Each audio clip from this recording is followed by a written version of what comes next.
Evelina, bonjour, bienvenue sur notre chaîne YouTube Pertusato. Alors je ne vais pas te demander de te présenter trop vite, trop frontalement. On prendra le temps de te découvrir doucement au cours de cet échange. La première question que je voulais te poser est la suivante. En tant que jeune militante proche d'Alternativa, as-tu le sentiment que ta génération ait parfaitement intégré la notion d'urgence climatique ? Alors j'ai l'impression qu'il y a eu une légère prise de conscience, puisqu'on l'a vu dans les rues, il y a eu plus de monde que les années précédentes. Par contre, non, sur les statistiques, notamment ce qu'a pu dire Camille Etienne, celle qui sort de Sciences Po Grenoble, il y a 35% des personnes entre 18 et 25 ans qui sont considérées comme climato-sceptiques. Donc on ne peut pas dire qu'il y a une prise de conscience sur les enjeux actuels. Les 2/3, c'est déjà pas si mal, même si évidemment c'est insuffisant. Il faudrait que tout le monde soit engagé dans ce combat. Je me demandais, est-ce que c'est facile d'obtenir des informations claires, précises, factuelles, sur ce que veut dire ce dérèglement climatique global ? Oui, alors y en a beaucoup qui savent, qui entendent. À la radio, on en parle beaucoup. Mais pas de façon claire, pas avec des chiffres ou des informations qui permettent de faire le lien entre ce qui s'est passé autrefois, ce qui se passe maintenant et pourquoi ça se produit ainsi. Donc on peut dire on sait qu'il y a quelque chose qui se passe, mais c'est pas pour ça que les gens vont changer leur façon de vivre. Tu dénoncerais par là une sorte de flou artistique qui serait entretenu autour de ces notions d'enjeux climatiques. Ces notions seraient abordées par la presse de façon trop incertaine, trop floue pour justifier des réactions claires, franches et massives. Et que dans cet entre-deux, en fait, on n'arrive pas à motiver en fait, des réactions factuelles, efficaces et radicales. Toi, malgré tout, et tes amis, vous avez de l'information. Vous allez la chercher où et comment ? Je pense que si on s'y intéresse, on peut avoir les informations. Il y a beaucoup de scientifiques qui alertent depuis longtemps. Donc, je pense à Aurélien Barraud, Pablo Servigne, Jean Covici, qui répètent les mêmes chiffres que j'ai du mal à retenir d'ailleurs, tellement mon cerveau ne veut pas les avoir, je pense. Tellement c'est flippant, quoi. Les vertébrés, les oiseaux, les insectes, on sait qu'il y a une... Oui, c'est flippant, ça c'est une certitude, et c'est d'autant plus flippant que, comme tu nous l'as expliqué précédemment, c'est mal raconté, c'est imprécis. Et personne n'a envie de s'engager dans une voie en même temps incertaine et potentiellement anxiogène. Ça se comprend assez aisément. Justement, comment faites-vous toi et tes amis militants, pour arriver à vous forger cette intime conviction qu'un combat massif doit être mené pour sauver le climat ? Alors, moi, de ma petite échelle, j'ai pas une idée. Après, je me fie au rapport de Meadows, qui ont déjà eu, donc en 72, qui ont déjà sorti des statistiques qui se sont réalisées. Oui, ça s'est réalisé. Le rapport Meadows, manifestement, est incontournable. Et également, les rapports du GIEC sont quand même difficilement attaquables. Il semblerait qu'il y ait quelque chose de vrai qui soit caché dedans. Ça semble clair.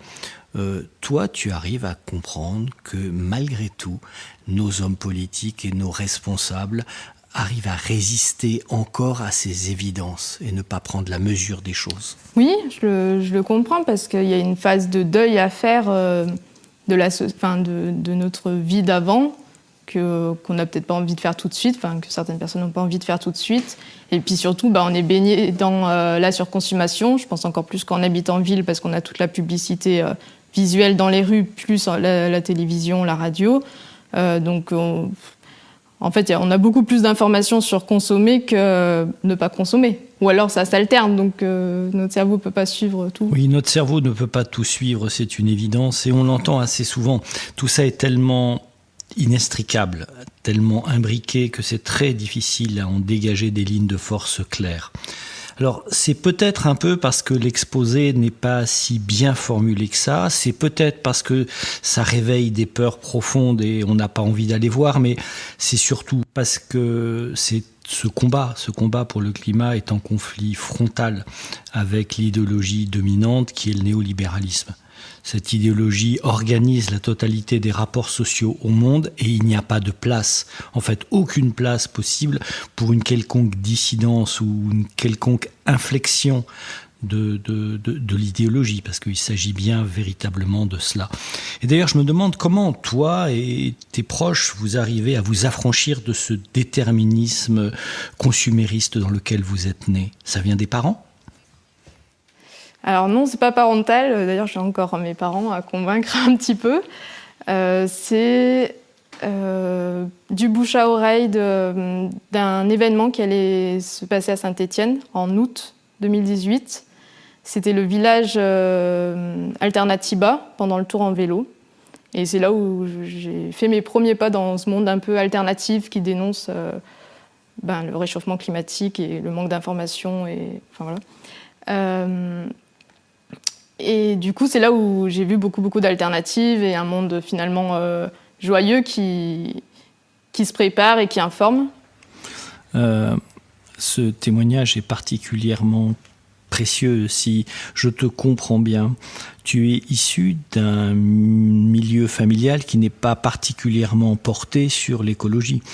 Et entre l'école, le collège, le lycée, où tu as dû briller un peu dans des disciplines scientifiques pour un jour être ingénieur. J'imagine que dans ce genre de cursus, on ne parle pas trop de décroissance, on ne parle pas trop de low-tech ou d'écologie. Et tu vas baigner dans ce monde-là jusqu'à peu près, j'imagine, l'âge de 25 ans pour obtenir un diplôme de ce niveau-là. Et en fait, brusquement, tu fais volte-face. Tu ne donnes pas suite. Tu fais fi de 25 ans de déterminisme social et culturel. Et ça, c'est particulièrement surprenant quand on ne le vit pas de l'intérieur. Ça vient de tomber, c'est la communauté qui me fait passer ça pour jouer, parce qu'ils sont un peu joueurs. Donc, Xavier Bertrand vient de lire le rapport du GIEC. Ça, déjà, c'est pas du Gorafi, mais c'est vrai, apparemment, il a lu le rapport du GIEC, il l'a analysé, parfaitement compris. C'est la technologie et l'innovation qui vont nous sauver. Je te laisse le soin de réagir à ça. Non, je pense que si la science pouvait nous sauver, elle l'aurait déjà fait.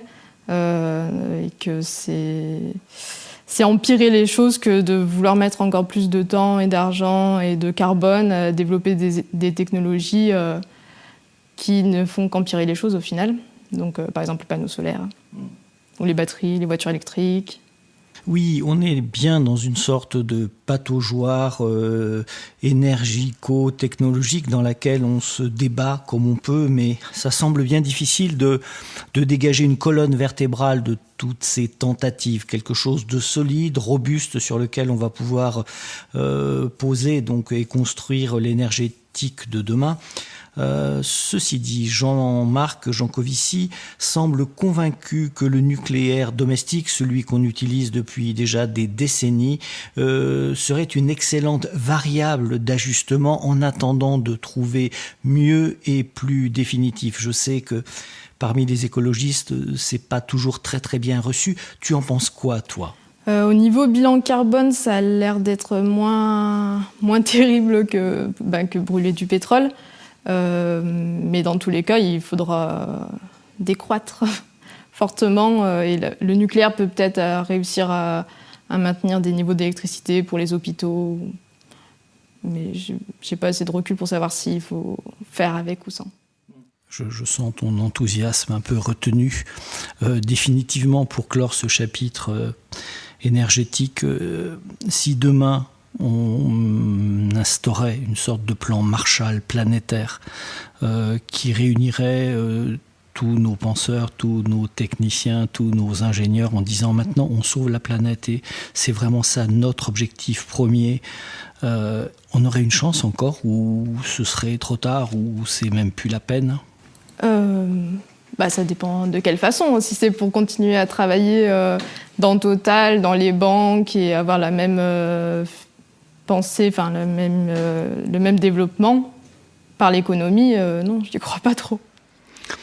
On va abandonner au moins un instant ce grand chapitre énergétique pour s'intéresser aux élus de terrain, ces élus verts qui aujourd'hui ont en charge des collectivités territoriales, parfois extrêmement importantes.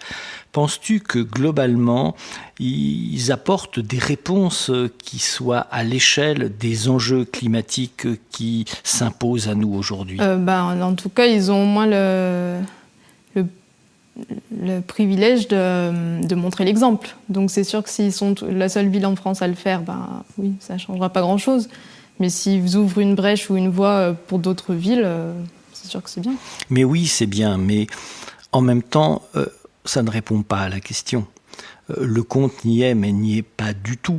Si on pose sur un plateau de la balance le rapport du GIEC et qu'en face, on pose des zones de faible émission, ces voies de covoiturage sur l'autoroute, des projets de vélo urbain, on voit bien qu'il y a un problème d'échelle, qu'il y a quelque chose qui n'est pas encore du tout ancré dans notre culture et il y a un chemin qui n'a pas été fait.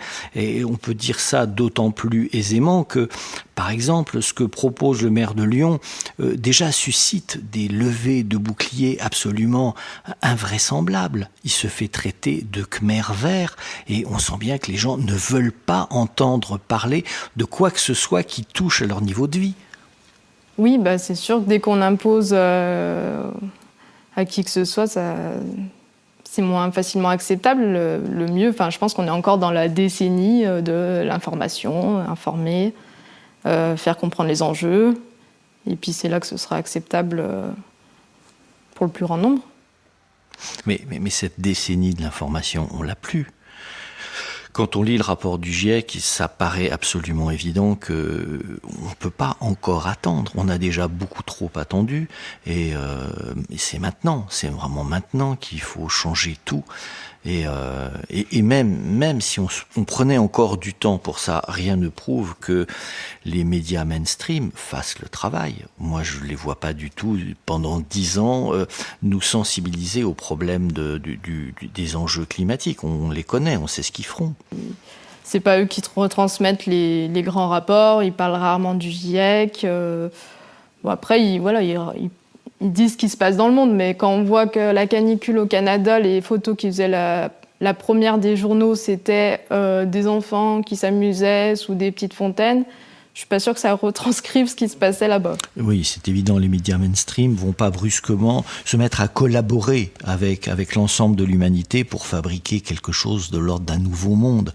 Pourquoi résistent-ils autant malgré l'urgence ? Parce que les médias c'est des actionnaire qui payent ces médias-là, 60-80%, c'est maintenu par les plus grands, quelques grands groupes, oui, voilà. Donc, qui décident ce qui passe et ce qui passe pas dans les médias. Et comme aujourd'hui, jusqu'à présent, c'était une marge ou des personnes qu'on pouvait dire marginales qui pensaient écologique, ou alors les Ardéchois qui élèvent des chèvres dans la forêt. Et puis, d'un coup, en mars 2018, ils se retrouvent 150 000 à Paris et que c'est pas du tout transmis dans les médias parce que ça les dérange.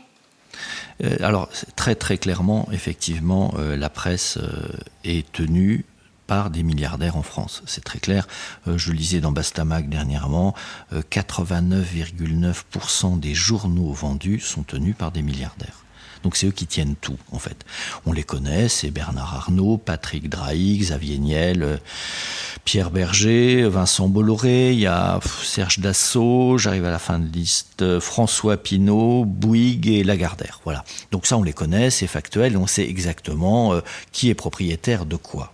Et je me demande toujours, ça n'est pas très clair, jusqu'où ils interviennent dans les rédactions. Est-ce qu'ils ont besoin de physiquement se présenter en disant ça on en parle, ça on n'en parle pas, ça il faut le dire autrement, ou est-ce qu'en fait être propriétaire dans un monde néolibéral suffit à exercer une censure invisible les journalistes seraient imprégnés de ce qu'ils doivent dire ou pas, et que c'est suffisant. Cette question est toujours posée, parce que sinon, comment est-ce possible que tout ce qui est dans des médias parallèles ne transpire pas, à ce point pas, dans les médias mainstream? C'est quand même extrêmement troublant. Les gens qui portent les messages dans les manifestations ou dans les chaînes YouTube, ce serait contraire à ce qu'ils ont l'habitude de dire, donc ils ne peuvent pas revenir en arrière sur leurs opinions depuis des décennies. Enfin, ils ne peuvent pas prêcher l'un et l'autre. Je les suspecte de pouvoir prêcher, pour reprendre ton expression, tout et son contraire, en fonction de l'époque, mais pas de l'époque, non, du moment même, de l'instant, parce qu'en fait ils font de l'audience à court terme, et que c'est ça qui va les guider en fait pour dire une chose ou l'autre. Ceci dit, oui, on sent que le vocabulaire est travesti, qu'on ne parle pas de tout. On sent bien qu'il y a des tabous, voire des obscénités qui sont assez troublantes en fait. Alors c'est sûr que oui, il y a des mots qu'on n'entend pas. Effondrement, collapsologie, obsolescence programmée, low-tech. J'ai jamais entendu, mais même dans les programmes d'école d'ingénieurs ou de commerce. Alors ce que tu dis là est trop essentiel pour ne pas s'y arrêter un instant.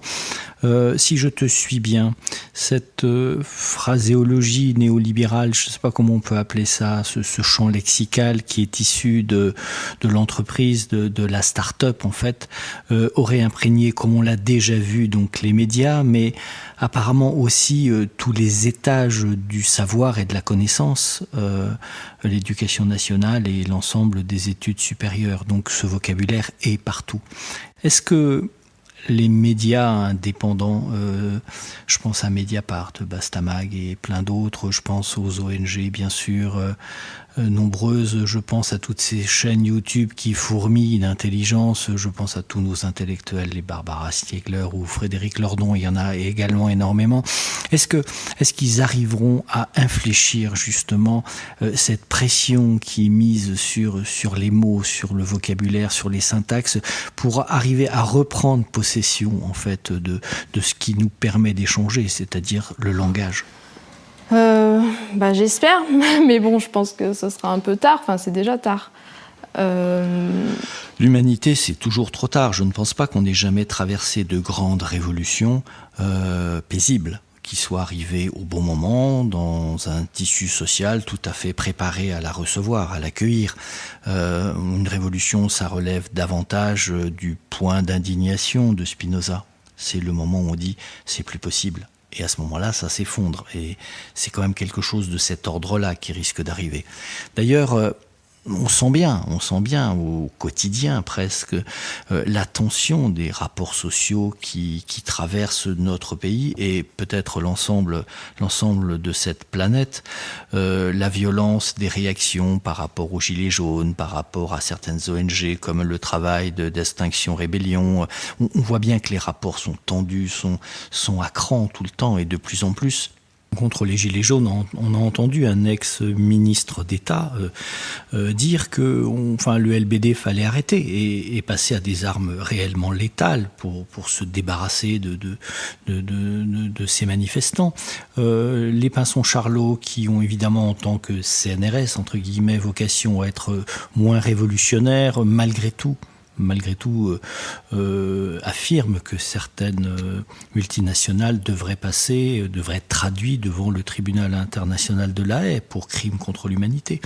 Et on en est là aujourd'hui, et tu ressens tout ça, j'imagine, tu le sais, et tu le vis comme nous tous. Oui, je pense qu'ils sont complètement conscients de ce qu'ils sont en train de faire. Quand au Mexique, Coca-Cola met le prix de l'eau plus cher que le prix du coca, et il le voit bien. Et c'est qu'un exemple parmi des milliers de tout ce qu'on peut voir sur cette planète, et notamment d'Afrique, bien sûr. Oui, l'Afrique, le théâtre de toutes les exactions, notamment à l'endroit des enfants. Tout ça pour piller un sous-sol si essentiel à notre PIB, à notre croissance qui se rêve toujours éternelle et peut-être tout simplement à notre confort. Et dans cette équation, les droits de l'homme, de la femme, de l'enfant ne pèsent certainement pas bien lourd. Alors, puisqu'on parle des enfants, je me demandais comment est-ce possible que dans un pays comme le nôtre, où la scolarité est obligatoire jusqu'à 16 ans, certains enfants quittent l'éducation nationale sans avoir une conscience aiguë des enjeux climatiques de notre époque? Alors j'ai l'impression que ça c'était vrai il y a 5 ans, mais que du coup il y a vraiment eu un sursaut où maintenant dans tous les programmes, alors que ce soit en histoire géo, en SVT ou en chimie, justement on va parler du réchauffement climatique et du coup depuis 1 an ou 2, au contraire j'ai l'impression que les élèves en entendent beaucoup trop parler peut-être, alors de façon très différente avec les personnalités de chacun. Mais j'ai des retours de collégiens qui sont quand même au courant et qui voient vraiment un futur morbide. Donc après, est-ce que c'est plus le constat qui est mis en avant et moins les solutions ? Peut-être. Est-ce qu'après, bien sûr, pour les collégiens, ça leur fait une grosse différence entre ce qu'ils apprennent en cours et puis quand ils retournent chez eux ou qu'ils voient après le gouvernement ne pas prendre les lois climat qu'il faudrait ? C'est sûr que ça doit contribuer au mal-être. Ce qui contribue au mal-être, c'est certainement la schizophrénie des réponses, en fait. L'enfant est traversé par plusieurs fictions qui sont totalement insolubles l'une dans l'autre. Il est néolibéral parce que c'est la fiction dominante et celle qui organise tous les rapports au monde, mais il va se retrouver aussi forcément un peu républicain parce qu'on va lui parler de la Révolution française et qu'à chaque élection, il va être consulté en tant que républicain, mais déjà, c'est deux mondes qui ne se parlent pas. Et enfin, il va certainement croiser d'une façon ou d'une autre un rapport du GIEC, des altermondialistes et des gens qui disent « mais ce monde est fou, en fait, ce monde est totalement fou, il est perdu et il faut à tout prix l'abandonner. Il faut absolument passer à autre chose. » Et déjà, rien que ces 3 propositions sont totalement diverses et ne peuvent en aucun cas s'amender ou imaginer trouver un dénominateur commun à ces 3 fictions-là. Donc l'enfant est obligé de choisir absolument. C'est un choix cornélien et personne ne peut l'aider à prendre une décision qui soit évidente. Voilà une transition toute naturelle pour que tu nous parles de ton métier, de ton travail de maintenant, qui gravite donc autour de cette notion de fresque du climat, qui est une aventure dont tu vas nous parler maintenant. Oui, alors c'est essentiellement pour les adultes, la fresque du climat. Après, il y a une version junior pour les collégiens, mais c'est rare d'aller en dessous. Donc c'est un jeu qui se joue c'est un atelier qui dure 3 heures avec différentes phases. Et en 1h15, pour la première phase, on peut comprendre l'essentiel du rapport du GIEC. Donc le jeu est basé sur le rapport du GIEC. Le jeu a été créé par Cédric Riegenbach. Par exemple, puisque la règle du jeu est on nous distribue différentes cartes et on doit replacer les cartes en cherchant les causes et les conséquences. Donc par exemple, on va avoir énergie fossile, effet de serre, acidification de l'océan.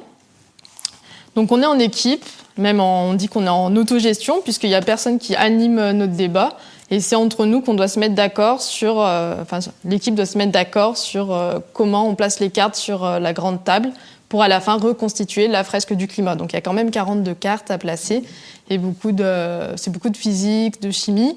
Mais c'est vraiment ouvert à tout le monde, justement, qu'on soit novice ou expert du climat, on en apprend. Donc grâce à ce petit jeu, brusquement, on réalise toutes les conséquences de nos activités humaines. Alors c'est la première carte, activité humaine, qu'on distribue au 2e lot. Et après, donc, c'est en différentes catégories, le transport, l'utilisation des bâtiments, l'agriculture et l'industrie. Rapidement, le GIEC, c'est quoi ? Donc, le GIEC, c'est le groupe intergouvernemental des experts sur l'évolution du climat. Donc, c'est 100 experts qui ont été choisis par 98 pays du monde pour compiler les données scientifiques depuis 1750. Comment se fait-il qu'une masse d'informations aussi considérable et aussi convergente dans ses conclusions ne soit pas suivie plus massivement, plus clairement, plus simplement? Pourquoi encore tergiverser? Pourquoi ça semble si compliqué à mettre en œuvre leurs propositions? De toute façon, malheureusement, ça peut se faire que petit pas par petit pas, modification de loi ou de constitution par modification. Enfin, ça peut pas être si radical que ça, le changement, puisqu'on est tellement nombreux et ça va lentement pour prendre les décisions. Ça peut pas être radical si on attend effectivement que dans le conseil d'administration de JP Morgan, on intègre cette notion d'urgence climatique. Ça, dans ce cas-là, ça va être très très long et probablement on n'y arrivera pas. Mais c'est peut-être plus probable que des effondrements structurels, des pandémies, des chocs climatiques violents viennent carrément casser ce système, détruire nos paradigmes et nous obligent radicalement à devenir autre chose. Non, mais il faudrait que ça change radicalement, c'est sûr, puisque donc radical, c'est prendre le problème à la racine, et c'est aussi parce qu'on est radicalement dans la merde qu'il faudrait que ça change radicalement. Mais après, la réalité est tout autre. Il faut que ça change radicalement, c'est ce que nous explique le dernier rapport du GIEC, et il nous laisse assez peu d'espoir de pouvoir tenter quoi que ce soit d'autre en fait. La nécessité fera loi, et que je ne crois pas du tout que l'on puisse encore envisager une quelconque transformation acceptable de nos paradigmes. Non, pour moi, on est au bord du déclin, on est dans le déclin même, carrément. L'effondrement, c'est déjà vrai pour une bonne partie de la population, même en France, des personnes qui ne mangent pas à leur faim ou qui dorment dehors. Donc c'est pas quelque chose qui va être d'un coup, mais plutôt petit à petit, et puis qui emporte de plus en plus de franges de la population. Et oui, de toute façon, on va tous y aller un jour ou l'autre. On voit bien l'Allemagne n'a épargné personne. Les inondations récentes. Alors, dans un autre chapitre, dans quelques mois, on va être amené à élire un nouveau président de la République. Il n'y a pas si longtemps, c'était des élections régionales. Et je me demandais si pour des gens de ta génération, ces rendez-vous républicains ont encore un peu de sens et nourrissent quelques espoirs. Ça dépend lesquelles élections. On a vu que régionales et départementales, c'était pas trop ça pour ma génération. Mais présidentielles, oui, je pense que c'est quand même... les gens ont envie de s'impliquer un minimum, même si beaucoup n'y croient plus, notamment parce que le vote blanc n'est pas reconnu. Oui, et puis parce que cette démocratie représentative, en fait, a fait long feu. On a un président de la République qui est à cette place avec 18% de l'électorat, ce qui est absolument dérisoire. Une Chambre des députés qui ne représente absolument plus du tout la complexité politique de ce pays. Effectivement, c'est assez décourageant, mais malgré tout, j'espère que cette nouvelle génération est pleine d'idées. Et toi-même, tu espères quoi pour ces élections ? Je suis ce que fait la primaire populaire, donc il y a des personnes qui ont été parrainées que je trouverais top d'avoir en tant que président. Je pense peut-être à Pierre Laroutourou. Evelina Riocreux, merci à toi, merci pour cet échange. On se recroisera certainement ici prochainement. En attendant, belle route à toi.